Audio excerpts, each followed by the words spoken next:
মাদ্রাসা যে রুমে জিন থাকে, আজকে আমরা হুজুরকে নিয়ে সেই রুমে যাব।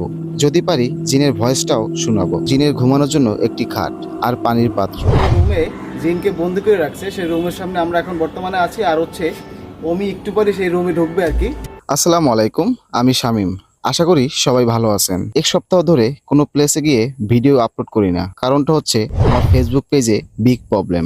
মানে আমার ফেসবুক পেজ নট রিকমেন্ডেবল, যার কারণে কোনো ভিডিও আপলোড করতে পারি না। জানি না এটা কবে ঠিক হবে। আর আমার পাশে যে ম্যানটা ও হচ্ছে অমি। আমার ফেসবুক পেজে যত ভিডিও সব অরি রেকর্ড করা। আচ্ছা, এখন মেইন টপিকে আসি, যার কারণে আজকে বের হওয়া। অমিকে ফোন দিয়ে বললাম একটি মাদ্রাসা যাব, যেখানে একটি রুমে জিন আছে। জিন হলো ওই মাদ্রাসারই ছাত্র। জিনের জন্য যে রুম বরাদ্দ আছে, সেই রুমে একটি পড়ার টেবিল এবং জিনের ঘুমানোর জন্য একটি খাট আর পানির পাত্র। অমি এইটা শুনে খুব এক্সাইটেড প্লেসটায় যাওয়ার জন্য। কিন্তু মজার ব্যাপার হলো, অমিকে বললাম হুজুরের সাথে তোর ব্যাপারে ফোনে কথা হয়েছে, ওই রুমে প্রবেশ করে তুই ভিডিও করতে পারবি। এইটা শোনার পর অমির এক্সপ্রেশনটা জোশ ছিল। যাই হোক, অনেক কষ্টে অমিকে রাজি করালাম।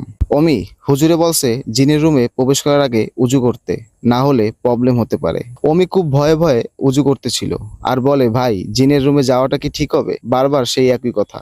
আরে কোনো ব্যাপার না, তুই রুমের ভিতরে গিয়ে প্রথমেই সালাম দিবি, প্যারা নিস না, ভয়ের কিছু নেই। অমিকে সান্ত্বনা দিতে দিতে যখন রুমের সামনে আসলাম, ঠিক তখনই অমির ভয়টা ভেঙে যায়। অ্যাকচুয়ালি এটা কোনো মাদ্রাসা এবং জিনের রুম নয়, এটা হচ্ছে একটি পুরনো ইসলামিক হোস্টেল।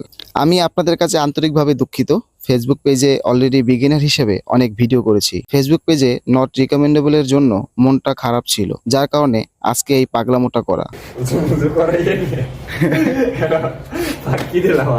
এর জন্য সবার কাছে আমি আন্তরিকভাবে দুঃখিত।